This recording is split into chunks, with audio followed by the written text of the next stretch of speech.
La nuit tombait lentement sur le petit village français, enveloppé d'un épais brouillard qui semblait murmurer des secrets oubliés. Les rues pavées, éclairées par des lampes jaunâtres, projetaient de longues ombres déformées, comme si elles contenaient l'essence d'histoires inédites. Dans l'une des maisons en pierre, Cléo, une jeune femme aux cheveux bruns ondulés et aux yeux brillants, était assise à son bureau, les lueurs des bougies dansant autour d'elle, lorsqu'une notification sur son ordinateur attirait son attention. Il s'agissait d'un message anonyme sur un forum dédié aux histoires d'horreur. Le pouce accéléra dans sa poitrine alors qu'elle lisait les mots intrigants. « Méfiez-vous de ce qui se cache dans l'obscurité de notre village. Les ombres se déplacent parmi les morts et le passé n'est pas laissé pour compte. » Le message parlait d'événements étranges et surnaturels qui s'étaient produits ces dernières semaines, de rapports faisant état de voix chuchotées la nuit, de figures spectrales aperçues dans des lieux inhabituels et d'un sentiment d'oppression qui semblait planer sur le village. Cléo sentit un frisson lui parcourir le dos. Elle avait toujours eu une curiosité insatiable pour tout ce qui était mystérieux, et ces mots l'attiraient comme un aimant. Avec la détermination qui la caractérisait, elle a décidé qu'elle devait partager cette découverte avec ses amis. Il se lève rapidement, sort son téléphone portable et commence à envoyer des messages à Lucien, Émile et Sophie, les convoquant à un rendez-vous chez lui. « Il faut qu'on en parle. Cela pourrait être important. » tapatait-il, ne sachant pas exactement quelle réaction il aurait en les retrouvant. Quelques minutes plus tard, Lucien, le sceptique du groupe, répond « Encore une histoire d'horreur, Cléo? Tu sais que je ne crois pas à ce genre de choses. » Émile, quant à lui, répond avec enthousiasme « Moi, je suis partant.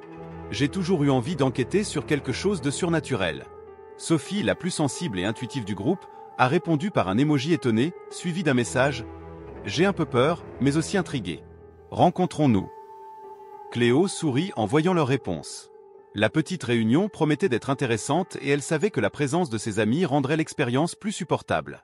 Ainsi, alors que la nuit s'approfondissait, le groupe s'est rassemblé dans la salle éclairée aux chandelles, l'atmosphère étant pleine d'anticipation et d'une légère touche de nervosité. « Alors, qu'est-ce que tu as trouvé, Cléo ?» demanda Lucien en croisant les bras et en la regardant d'un air dubitatif. « Tu sais que ces messages pourraient n'être que de mauvaises blagues, n'est-ce pas ? » « Je sais, Lucien, mais nous devons considérer la possibilité qu'il y ait quelque chose de plus. Regarde ça !» répondit Cléo, partageant l'écran de l'ordinateur avec les autres. La pièce était remplie de murmures alors qu'ils lisaient le message ensemble. Émile, qui a toujours eu un lien inexplicable avec le surnaturel, se pencha en avant, les yeux brillants d'excitation. « Je pense que nous devrions enquêter. » Nous any savons jamais que nous pourrions trouver. Ce ne sont peut-être que des histoires, mais... Et si ce n'était pas le cas? Sophie, que vait en vive intuition, regardez ses amis d'un ton du mes ferme. J'ai l'impression qu'il y a quelque chose de plus derrière tout cela. Nous ne pouvons pas ignorer les avertissements. Ce qui se passe dans le village pourrait être lié à quelque chose que nous ne comprenons pas. Avant de continuer, nous aimerions vous demander une faveur. Si vous appréciez cette vidéo et souhaitez voir plus de contenu comme celui-ci, n'oubliez pas de cliquer sur le bouton d'abonnement et d'activer la cloche. De cette façon, vous ne manquerez aucune mise à jour de notre part. Votre soutien nous aide à vous offrir le meilleur contenu possible. On continue. Après une discussion animée, le groupe a décidé que la première étape de leur enquête serait le cimetière local, où les rumeurs d'apparitions et de phénomènes étranges étaient les plus fréquentes. Cléo ressentait un mélange de peur et d'excitation. L'idée d'explorer le cimetière la nuit lui faisait battre le cœur, mais sa détermination à découvrir la vérité a vaincu ses craintes. Lampe de poche à la main et cœur battant à l'unisson, les amis se sont dirigés vers le cimetière. La brise froide de la nuit semblait souffler avec un avertissement, et les arbres environnants se balançaient comme pour murmurer des secrets oubliés.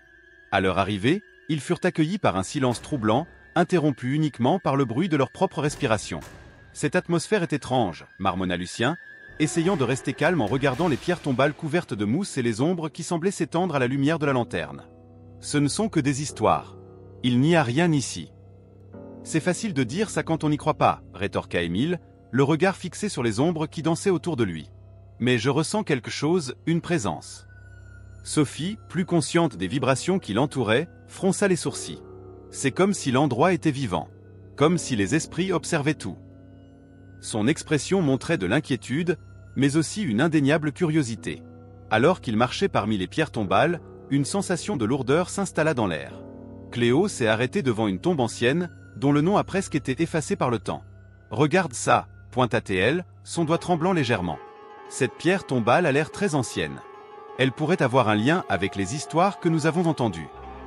Lucien s'approcha et examina les lieux. « Laisse-moi deviner, tu vas essayer d'invoquer l'esprit qui repose ici. » Il parlait sur un ton sarcastique, mais Cléo restait imperturbable. Je veux juste comprendre, Lucien. Il y a quelque chose qui ne va pas ici, et nous devons découvrir ce que c'est. C'est alors que, dans un moment de silence respectueux, Émile regarda l'horizon et aperçut quelque chose. Regardes. Qu'est-ce que c'est? Il montra du doigt, les yeux écarquillés d'étonnement. La silhouette fantomatique au loin semblait se tordre dans l'obscurité, une silhouette indistincte qui dégageait une présence troublante. Le groupe se tut, chacun combattant sa propre peur. Lucien, essayant de discréditer ce que tout le monde voyait, dit « Ce n'est qu'une ombre, Émile. On ne peut pas se laisser emporter par ces visions. » « C'est peut-être une ombre, mais ce n'est pas normal, » répondit Sophie, sa voix se transformant en un murmure. « Nous devons partir, cela ne semble pas bien. » Cléo, cependant, sentait qu'il était à la veille de quelque chose d'important. « Non, nous ne pouvons pas abandonner maintenant. Nous devons comprendre ce qui se passe. Nous ne pouvons pas laisser la peur nous dominer. » La tension dans l'air était palpable alors qu'il réfléchissait à ce qu'il allait faire ensuite. Le groupe savait que même si la peur était présente, la recherche de réponse était plus forte. Le cœur battant et l'adrénaline montant, ils décidèrent que malgré l'ombre menaçante au loin, ils continueraient à enquêter. Alors que le brouillard enveloppait le cimetière, ils prirent une profonde inspiration et se préparèrent à affronter l'inconnu, sans savoir que ce ne serait que la première d'une longue expérience qui changerait leur vie pour toujours. Chez Cléo, l'atmosphère était remplie d'attentes silencieuses. Les amis étaient assis autour d'une table rustique, remplie de bougies allumées qui projetaient des ombres dansantes sur les murs. L'air était lourd, non seulement à cause de la tension entourant les recherches qu'ils s'apprêtaient à entreprendre, mais aussi à cause du sentiment palpable que quelque chose de surnaturel planait au-dessus d'eux. « Parlons de la légende de la sorcière », commença Cléo, la voix ferme mais un peu tremblante. L'histoire raconte qu'elle a été brûlée vive ici, dans ce village, à cause d'accusations injustes. Les gens disaient qu'elle avait des pouvoirs, qu'elle faisait des pactes avec le diable. Mais qui était vraiment cette femme? Sophie, qui était assise, les mains jointes, regardait Cléo, son regard reflétant une curiosité avide. J'ai toujours entendu des chuchotements à son sujet, mais je n'ai jamais connu les détails. Que s'est-il passé exactement? Lucien, avec son scepticisme habituel, roulait des yeux. Ce n'est qu'une légende. Nous ne pouvons pas nous laisser emporter par des histoires de hantise.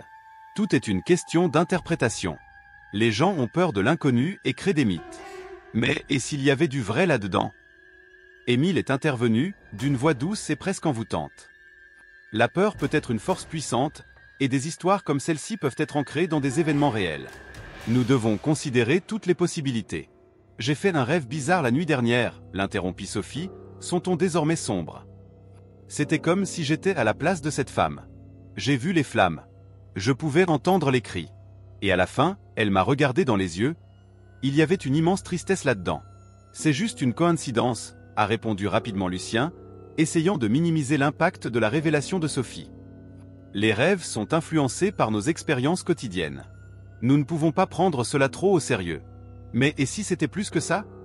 Demanda Émile en regardant Lucien directement. Sophie a undone particulier. Elle peut ressentir ce que les autres ne ressentent pas.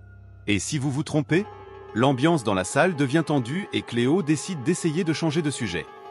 Concentrons-nous sur ce que nous savons. La légende parle d'un médaillon ayant appartenu à la sorcière. On dit qu'il contient une partie de son pouvoir. Nous devons en savoir plus à ce sujet.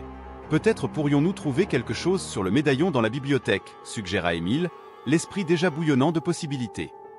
Si nous pouvons retracer son origine, nous pourrons mieux comprendre ce qui lui est arrivé. Oui, faisons-le demain, acquiesça Cléo, enthousiasmée par l'idée. Mais pour l'instant, concentrons-nous sur l'histoire.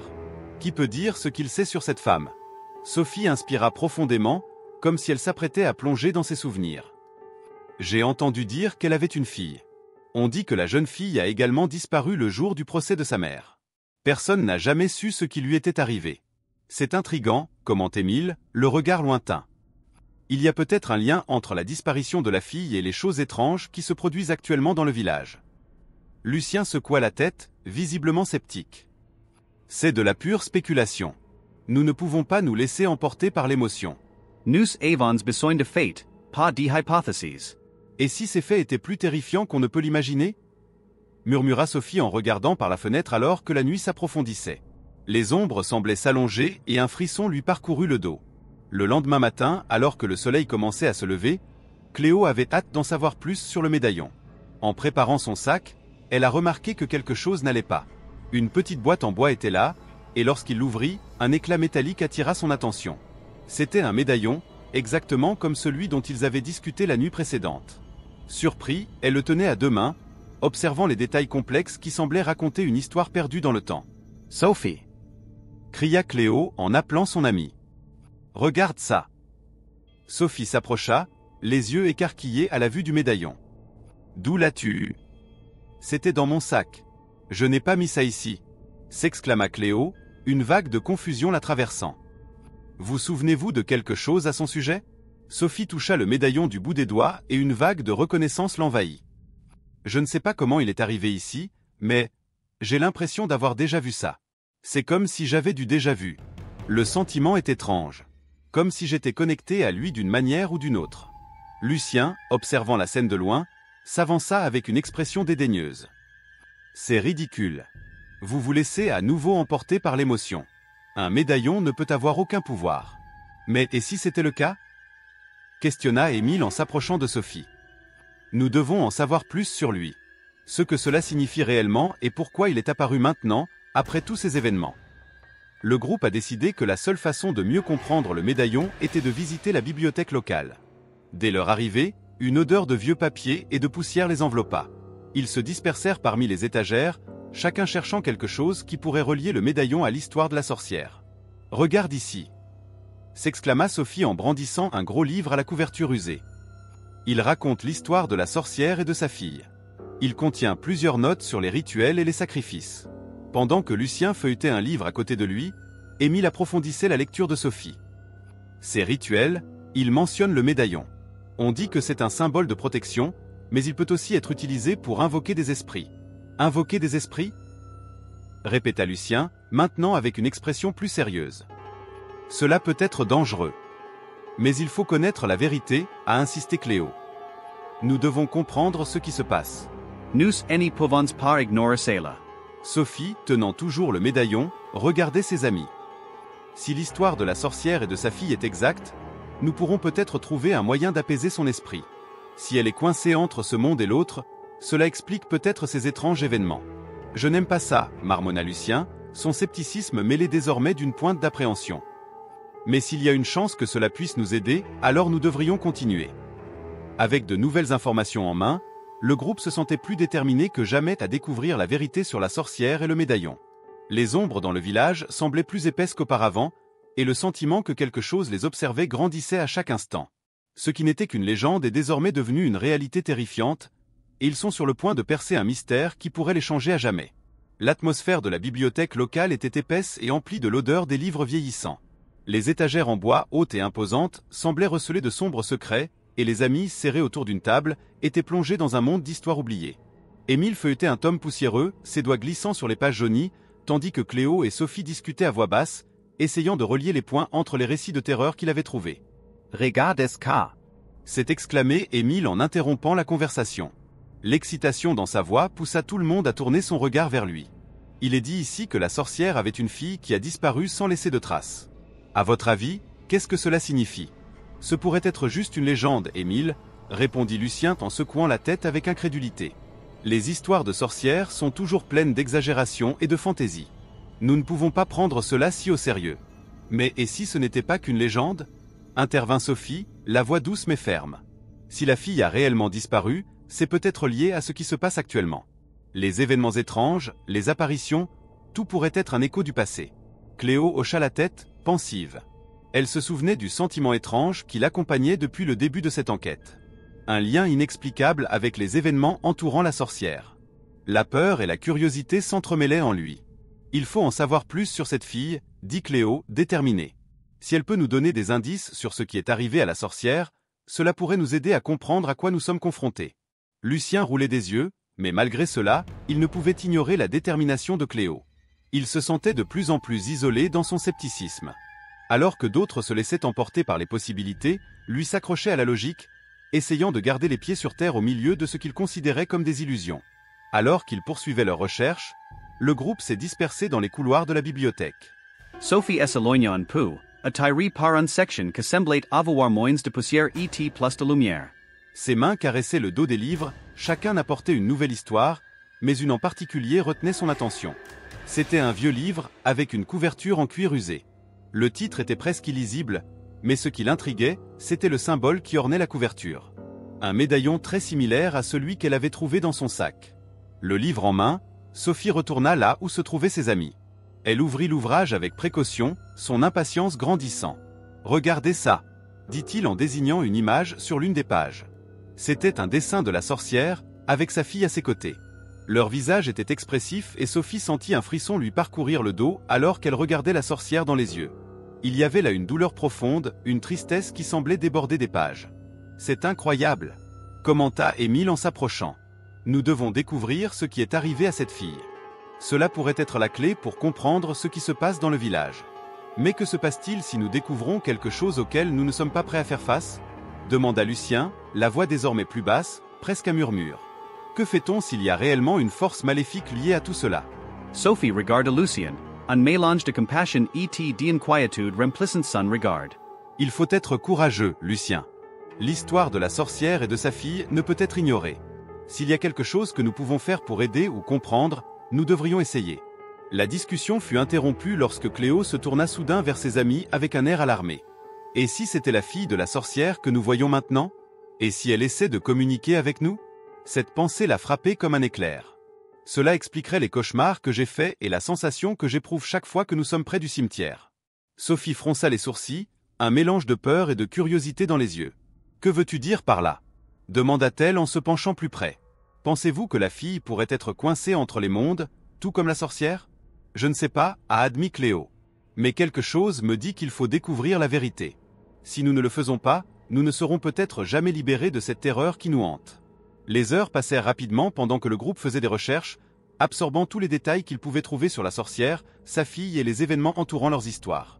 Le soleil se couchait, projetant de longues ombres déformées sur la bibliothèque. L'atmosphère a commencé à changer et un sentiment d'urgence les a envahis. Finalement, lorsqu'ils décidèrent qu'il en avait trouvé assez, Cléo leur suggéra de rentrer chez eux et de se préparer pour la nuit. Le groupe a dit au revoir à la bibliothèque, mais l'agitation est restée. Cette nuit-là, alors que le monde extérieur tombait dans l'obscurité, Cléo et Sophie vécurent un cauchemar collectif. Ils se trouvaient tous les deux dans un endroit sombre et brumeux, entouré d'arbres tordus, et un épais brouillard recouvrait le sol.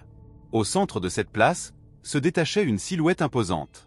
La sorcière, avec son regard perçant et sa cape qui semblait faite d'ombre, cherchait quelque chose. « Où est ma fille ?»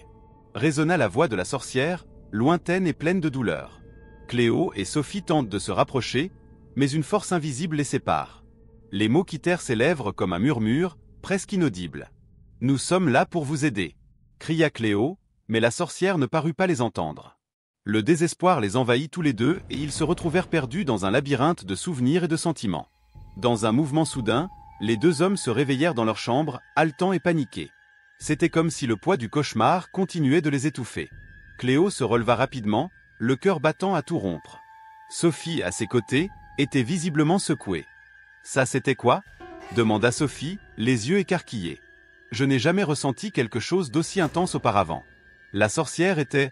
Elle était si triste. »« Nous devons y faire face, » dit Cléo, la détermination grandissant en elle. « Elle nous appelle d'une manière ou d'une autre. Si nous voulons vraiment comprendre ce qui s'est passé, nous devons aller la voir. » Sophie hésita, mais la détermination de Cléo était contagieuse. Ils ont convenu qu'ils ne pouvaient pas laisser la peur les dominer. Ce qui se cachait dans l'ombre, ils y feraient face ensemble. Le lendemain matin, le groupe s'est réuni à nouveau. Cléo et Sophie ont partagé ce qu'elles ont vécu la veille et la tension s'est installée entre elles.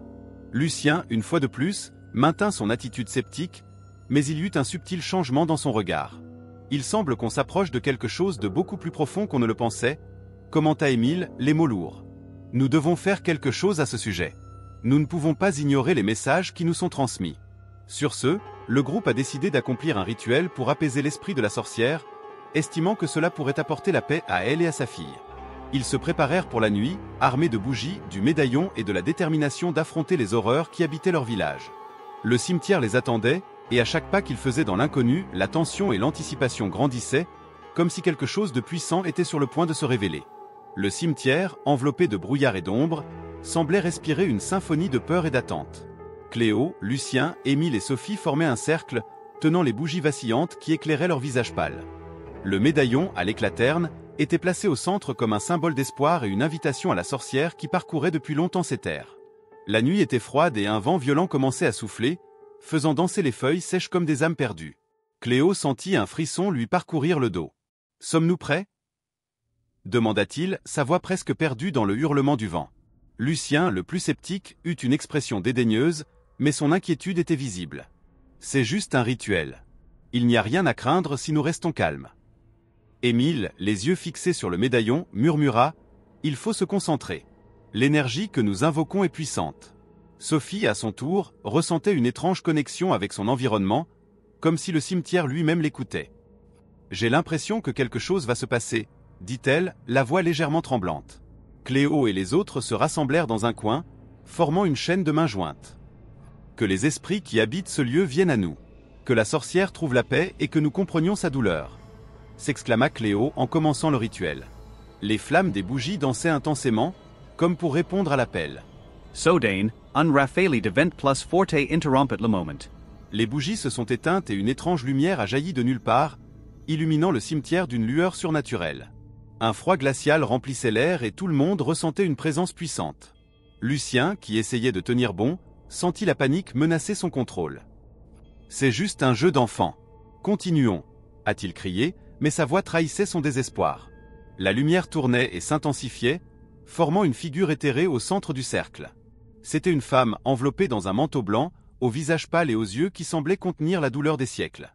« Qui ose m'appeler » résonnait sa voix, profonde et résonnante, comme si le cimetière lui-même parlait. Émile, qui gardait les yeux fixés sur la silhouette, se mit à trembler. « C'est toi, la sorcière » s'exclama-t-il, sa voix à peine au-dessus d'un murmure. La sorcière le regarda et une lueur intense apparut dans ses yeux. « Oui, c'est moi. Mais je ne suis pas seulement ça. Je suis une mère, je souffre, je me venge. » Sophie, sentant la tension monter, fit un pas en avant. « Nous sommes Venus Churcher de Reponses. Nous voulons comprendre si que est arrivé à vous et à votre fille. » La sorcière poussa un rire amer, qui résonna dans tout le cimetière, faisant trembler les pierres tombales. « Vous n'avez aucune idée de ce qui s'est réellement passé. La douleur que je porte est plus profonde que vous ne pouvez l'imaginer. » Lucien, essayant toujours de rester rationnel, demanda « Que veux-tu de nous ?» La sorcière se retourna lentement, fixant Lucien d'un regard perçant. « La vérité doit être révélée. Un sacrifice a été fait et la culpabilité coule dans les veines de ceux qui vivent encore. » L'atmosphère devint oppressante et Cléo sentit son cœur s'emballer. « Qu'est-ce que tu veux dire par là ?» questionna-t-elle, la voix ferme malgré sa peur grandissante. La sorcière leva la main, et un vent fort souffla, faisant danser les cheveux de Cléo et Sophie comme s'ils faisaient partie du rituel. « Vous, les jeunes, êtes porteurs de vérité. Mais l'un de vous porte le poids d'un passé qui ne peut être oublié. » Les paroles de la sorcière étaient comme des lames tranchantes, coupant à travers l'illusion de sécurité que le groupe avait créée. Émile, dans un moment de désespoir, commença à convulser, son expression déformée. « Non, ce n'est pas possible !» a-t-il crié alors que son corps se contractait. Et puis, quelque chose d'extraordinaire s'est produit. La présence de la sorcière sembla se confondre avec celle d'Émile, et il se mit à parler d'une voix qui n'était pas la sienne. Elle a été sacrifiée par ceux qui étaient censés la protéger. La secte l'a persécutée, et sa fille, l'innocente, a été le prix payé pour un sombre pacte. Le groupe resta figé, absorbant la révélation. Cléo regarda Émile avec horreur. « Qu'est-ce que c'est ? La fille de la sorcière a été sacrifiée ? » La sorcière, toujours présente, confirma d'un signe de tête. « Oui, et tous ceux qui ont participé à cet acte horrible sont toujours parmi vous. La vengeance est proche. » Sophie, bouleversée, essayait de comprendre ce qui se passait. « Mais qui sont-ils ? Comment pouvons-nous arrêter ça ?» répondit la sorcière, son expression devenant plus sombre. « Le véritable coupable est plus proche que vous ne le pensez. Le passé ne peut être enterré sans que justice ne soit rendue. » Les paroles de la sorcière résonnaient dans l'esprit de Cléo, Lucien et Sophie, tandis qu'Émile luttait contre la force qui le dominait. « Il faut que la vérité soit révélée !» s'exclama Émile, désormais sous l'emprise de la sorcière. « Ne vous cachez pas derrière les masques que vous portez. La faute est entre vous. » Lucien, réalisant que la situation se déroulait d'une manière qu'il ne pouvait pas contrôler, commença à battre en retraite. « Non, si any put par arriver. Marmonati-il, essaye voix à peine audible. » La sorcière se tourna vers lui, avec un regard qui semblait pénétrer son âme. « Tu connais la vérité, Lucien. Ce que tu as fait et ce que représente ta lignée ne peut être ignoré. La panique a commencé à s'emparer du groupe. Cléo regardait Lucien, maintenant avec un mélange de peur et de méfiance. « Que sais-tu » ¿Qué caches tú? Lucien hésita, son expression passant du scepticisme à une ombre de culpabilité. « Je ne sais pas de quoi tu parles, » répondit-il, mais sa voix se brisa. La sorcière, remarquant sa faiblesse, s'avança. La vérité se révèle toujours et on ne peut y échapper. Le sacrifice a été fait et le prix doit être payé. À ce moment-là, le vent hurlait encore plus fort et la présence de la sorcière semblait s'intensifier, se fondant dans l'obscurité environnante. Sophie, sentant la pression monter, a cri, a says. Nous devons nous rassembler et affronter cela ensemble. Nous ne pouvons pas laisser la peur nous diviser. Ces paroles résonnaient comme un appel à la résistance, mais la tension était palpable. L'esprit de la sorcière continuait de porter le poids de ses vérités, tandis que les ombres se rassemblaient autour d'elle. Le groupe était dans une impasse, chacun faisant face à ses propres peurs et incertitudes. Émile, toujours sous l'influence de la sorcière, regarde ses amis et dit « Nous devons affronter cela ensemble. Nous ne pouvons pas laisser le passé nous consumer. » Les voix résonnaient dans le cimetière et la sorcière regardait, son regard rempli d'un mélange de tristesse et d'espoir. Au fur et à mesure que la nuit avançait, la vérité restait en suspens et le groupe se préparait à affronter tout ce qui se trouvait devant eux. Le sort du village, et peut-être le leur, dépendait du courage qu'ils trouveraient en eux-mêmes. Et la sorcière, plus présente que jamais, attendait avec impatience la justice qu'elle désirait tant.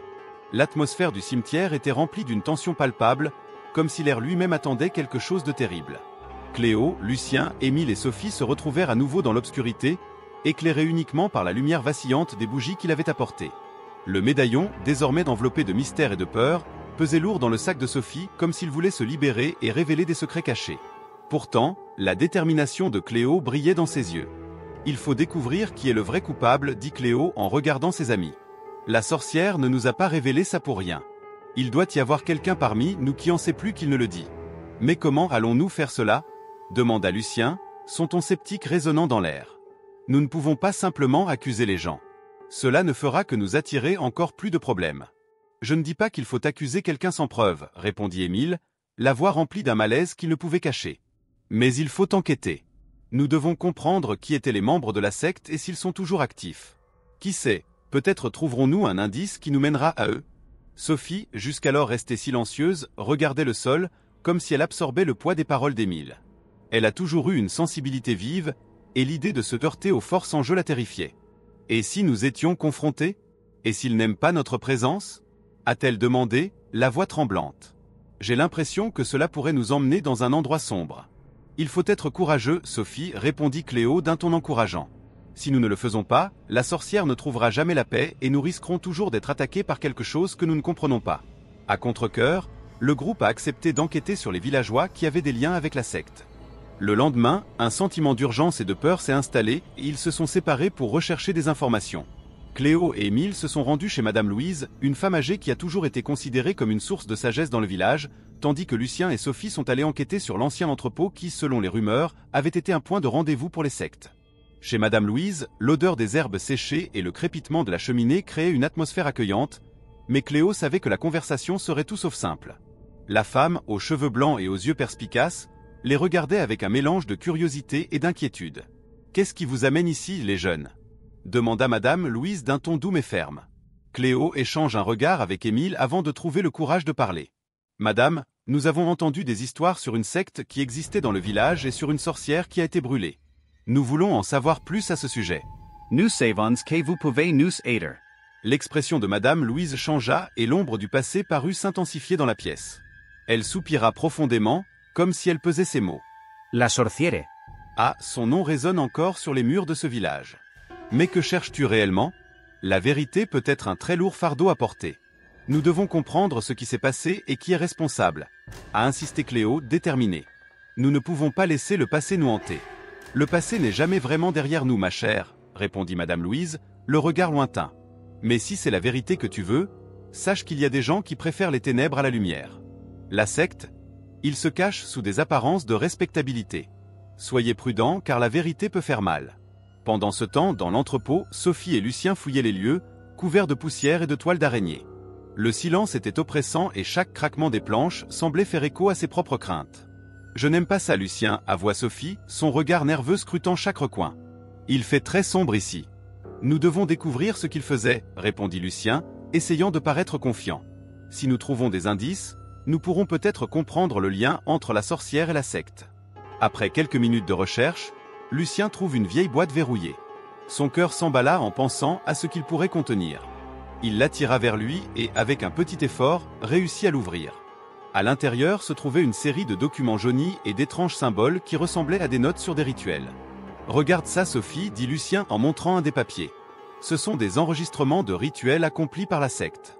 Ils étaient en fait impliqués dans quelque chose de bien plus sombre que ce à quoi nous nous attendions. » Sophie analysa les documents, le visage crispé d'inquiétude. Ces symboles, ils sont liés à la sorcière. Il faut le montrer au groupe. C'est peut-être la preuve dont nous avons besoin. En fin de journée, tout le monde s'est retrouvé chez Cléo, où les découvertes de chacun ont été partagées.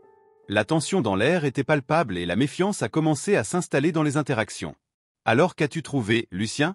demanda Cléo avec un regard curieux mais prudent. « Nous avons trouvé des documents dans l'entrepôt, » répondit Lucien en essayant de rester calme. « Il parle de rituels et de sectes. On dirait qu'il essayait d'invoquer quelque chose. »« Et toi, Sophie, qu'en as-tu pensé ?» insista Cléo, remarquant l'hésitation de son ami. « Eh bien, nous avons trouvé une boîte pleine de disques, » murmura Sophie, toujours nerveuse. « Mais, il n'y a pas que ça. J'ai l'impression qu'il y a quelque chose de plus. Quelque chose qui peut nous affecter directement. » L'atmosphère commença à devenir plus tendue et Émile, qui a toujours eu un lien profond avec le surnaturel, l'interrompit. « L'amitié est importante, mais il faut regarder les faits. Nous devons réaliser que certains liens peuvent être plus profonds que nous ne l'imaginons. » Les yeux de Cléo se plissèrent en regardant Lucien. Quelque chose dans ses manières la mettait mal à l'aise, mais elle n'arrivait pas à mettre le doigt dessus. « Lucien, tu ne nous as pas tout dit, n'est-ce pas ?» demanda-t-elle, d'un ton provocateur. Lucien hésita, pris d'une nervosité grandissante. « Je ne sais pas de quoi tu parles, Cléo. Je suis juste un ami qui veut t'aider. » La tension est devenue insupportable. Cléo, déterminée à découvrir la vérité, propose une confrontation. Soyons honnêtes les uns envers les autres. Si vous savez quelque chose, il est temps de nous le dire. Nous ne pouvons pas y faire face si nous sommes divisés. Lucien inspira profondément en regardant ses amis. Il savait que les mots qu'il s'apprêtait à prononcer pourraient tout changer, mais la vérité était qu'il était piégé dans ses propres mensonges. Le poids de la culpabilité et de la peur a commencé à apparaître dans leurs yeux, alors que le groupe se préparait à affronter ce qui se cachait dans l'ombre. Cléo sentit son cœur s'accélérer en regardant Lucien dans les yeux, qui révélait désormais une expression mêlée d'angoisse et de désespoir. Le poids de la vérité était sur le point de s'abattre sur eux, et l'atmosphère autour d'eux était lourde, presque palpable. Les ombres dansaient sur les parois de la grotte qu'il avait choisie comme refuge, et la faible lumière de la lanterne vacillait, reflétant la tension qui planait dans l'air. « Tu ne peux pas être sérieux, » balbutia Lucien, essayant de s'éloigner de l'accusation de Cléo. « Je ne suis pas comme eux. Je ne ferai jamais de mal à personne. » Sa voix tremblait, mais il y avait une pointe d'arrogance qui ne passait pas inaperçue. Cléo était sûre qu'il ne se contentait pas de se défendre, mais qu'il essayait de cacher quelque chose de plus profond. « Vous êtes un descendant du chef de secte qui a condamné la sorcière, Lucien, » insista Cléo, la voix ferme. « Et maintenant, tu voulais utiliser son pouvoir à ton propre bénéfice ? Que nous as-tu caché d'autre ?» Lucien hésita, une expression contradictoire se dessinant sur son visage. Il regarda le sol, comme s'il cherchait de la force dans les pierres froides. « Je ne savais pas que tout cela arriverait. Quand j'ai trouvé le médaillon, j'ai pensé que je pourrais mieux comprendre l'histoire, mais que tout cela ne tournerait pas au cauchemar. » La voix d'Émile résonnait dans la grotte, douce mais tranchante. « Et tu pensais que convoquer la sorcière, une femme qui a tant souffert, serait une bonne idée ? Regardez où nous en sommes maintenant. Votre ambition aveugle a failli nous coûter la vie. » La frustration d'Émile était évidente et ses paroles avaient un poids qui résonnait sur les murs du lieu. « Ambition ?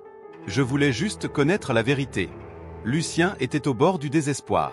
« Je voulais pouvoir contrôler l'histoire du village, le faire respecter, et non un lieu de sombre légende. » Il releva la tête, ses yeux brillant d'une fervente intensité. « Mais je ne suis pas le monstre que vous pensez que je suis. » À cet instant, une présence glaciale envahit l'espace. L'esprit de la sorcière s'est manifesté, une figure éthérée, enveloppée d'un manteau d'ombre et de lumière. Son regard perçant se fixa sur Lucien, et l'expression douloureuse qui dominait auparavant son visage se transforma désormais en fureur silencieuse. « Toi, descendant de l'oppresseur, tu penses pouvoir jouer avec ce que tu ne comprends pas ? Ma souffrance ne sera pas vaine.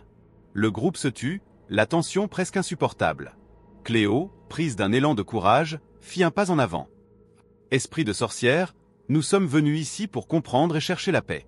Nous any volons pas que votre douleur continue à hanter ce village. Mais nous devons savoir comment l'aider, comment corriger les erreurs du passé. La sorcière sembla hésiter un instant, et sa voix résonna comme un murmure rempli de siècles de douleur. La vérité doit être révélée. Ce n'est qu'alors que je pourrai trouver la paix que je recherche tant. Lucien, désormais pâle et tremblant, regarda Cléo puis la sorcière. Il sentait la pression croissante de la situation, et le poids de ce qu'il avait fait commencer à l'écraser. « Que voulez-vous de moi » demanda-t-il, sa voix à peine au-dessus d'un murmure. « Vous devez faire ce que votre ancêtre aurait dû faire, » répondit la sorcière, la voix remplie d'une profonde tristesse. « Reconnaissez votre culpabilité, faites face à la vérité de vos actes et libérez-vous des chaînes qui vous lient au passé. Ce n'est qu'alors que le cycle de la douleur pourra être brisé. » Cléo, tenant toujours le médaillon, sentit une énergie palpitante. « L'esprit, y lie. Cela vous appartient. Je peux l'utiliser pour briser le sort que Lucien nous a lancé pendant le rituel. Cela pourrait être la clé de sa libération. Fais-le, ordonna la sorcière, et l'intensité de sa présence augmenta. Mais attention, car la vérité a des conséquences. D'un geste décisif, Cléo souleva le médaillon, sentant le lien avec le passé qu'il représentait. Au nom de tous ceux qui ont souffert injustement, je brise le charme qui a été jeté. Que la vérité prévale. La lumière du médaillon brillait vivement, une lueur qui illuminait la grotte et enveloppait Lucien, le faisant tomber à genoux. L'esprit de la sorcière planait au-dessus de lui, ses yeux brillants comme des étoiles dans une nuit sombre. « Je ressens ta douleur, Lucien. Ce n'est pas vous qui devez être puni, mais l'histoire que vous véhiculez. Débarrassez-vous d'elle. » La lumière s'est intensifiée et une vague d'énergie a balayé l'espace. Lucien cria, un son de douleur et de libération qui résonnait comme un écho lointain. Le passé était en train de se défaire, et avec cela, un poids s'enlevait de ses épaules. Il regarda Cléo, les larmes aux yeux. « Désolé, je ne savais pas ce que je faisais. » La sorcière sourit, une expression de soulagement et de compréhension. « Maintenant tu comprends. Le pardon vient de la reconnaissance et de l'amour envers ceux qui ont souffert. Emportez ceci avec vous et ne répétez pas les erreurs de vos ancêtres. » Avec une dernière lueur, la lumière du médaillon se dissipa et l'esprit de la sorcière commença à s'estomper. « Souvenez-vous de moi, non pas comme d'une légende, mais comme d'une femme que voulait juste être libre. » Protéger l'histoire du village et que la douleur ne se reproduise pas. Lorsque la lumière s'est finalement éteinte, la grotte est revenue à la normale. Le groupe était silencieux, les répercussions de l'expérience résonnant encore dans leurs esprits. Cléo regarda Lucien, qui était maintenant en état de réflexion. Il se sentait plus léger, comme si un immense poids avait été enlevé de son être. « Lucien, ça va » demanda Émile avec une pointe d'inquiétude dans la voix. « Je ne sais pas » répondit Lucien d'une voix tremblante. « Mais je sais que je dois changer. Je ne peux pas laisser le passé définir qui je suis.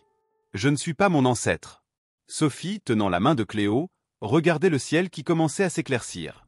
« Je pense que nous l'avons fait. La sorcière a enfin trouvé la paix, et nous aussi. » Cléo hocha la tête, un sourire de soulagement se dessinant sur ses lèvres. « Oui, et maintenant nous avons une nouvelle responsabilité. » Nous devons protéger l'histoire du village, veiller à ce que ces légendes ne soient pas oubliées, mais aussi mal interprétées. Nous promettons, dit Émile, que la mémoire de la sorcière et de tous ceux qui ont souffert ne sera pas vaine.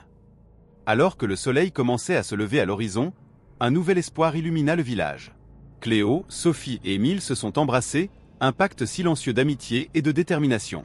Lucien, debout, observait la scène avec une expression renouvelée, une nouvelle compréhension naissant dans son cœur. Alors qu'il s'éloignait de la grotte, la lumière du jour commença à dissiper les ombres du passé. Le village était sur le point d'entrer dans un nouveau chapitre, et avec lui, la promesse que ce qui s'était passé ne serait pas oublié, mais plutôt transformé en une nouvelle histoire de courage et de rédemption. Si vous avez aimé le contenu, n'oubliez pas de laisser un like, un commentaire et de partager avec vos amis.